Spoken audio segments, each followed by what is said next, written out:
လူတဦးသည်တန်ကရိယာတစ်ခုအတွင်းခေါင်းညက်မိလျက်သားအနေထားဖြင့်ရက်နေရပြီးအနှဲငယ်များလှုပ်ရှားမိုံဖြင့်ပင်အသက်ဆုံးရှုံးနိုင်သည်ကိုသိရှိနေခဲ့သည်သူ၏အားနှင့်နွမ်းနယ်နေသောအခြေအနေကိုမြင်တွေ့ရသောအခါရန်သူကဝမ်းမြောက်စွာရေမောခဲ့သည်အန္တရာယ်ရှိနေတော်လဲထိုလူမှာတည်ငြိမ်အေးဆေးစွာဖြင့်ဗုဒ္ဓဘာသာဆိုင်ရာဂါထာမဏ္ဍများကိုရွတ်ဖတ်ပူဇော်နေခဲ့သည်ရုတ်တရက်ဆိုသလိုပင်ရန်သူ၏ခေါင်းသည်လည်းအလားတူတန်ကရိယာတစ်ခုအတွင်းညှက်မိသွားခဲ့သည်တန်ကရိယာမှာတင်းကျပ်လာသည်နှင့်အမျှရန်သူသည်မြည်တို့ရက်တန့်ရမည်ကို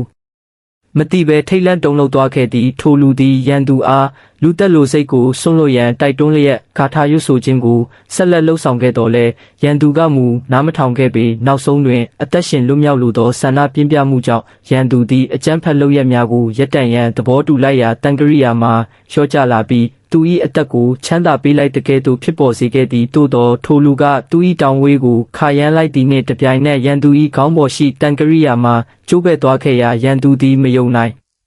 လောက်အောင်အံ့အားသင့်သွားခဲ့ရသည်ထိုအခြေအနေကြောင့်လုံးဝအံ့အားသင့်သွားခဲ့ရသောရန်သူသည်ငြိမ်းချမ်းစွာဖြင့်အောင်ပွဲခံနိုင်ခဲ့သည့်ထိုလူထံတွင်လုံးဝအညံ့ခံလိုက်တော်သည်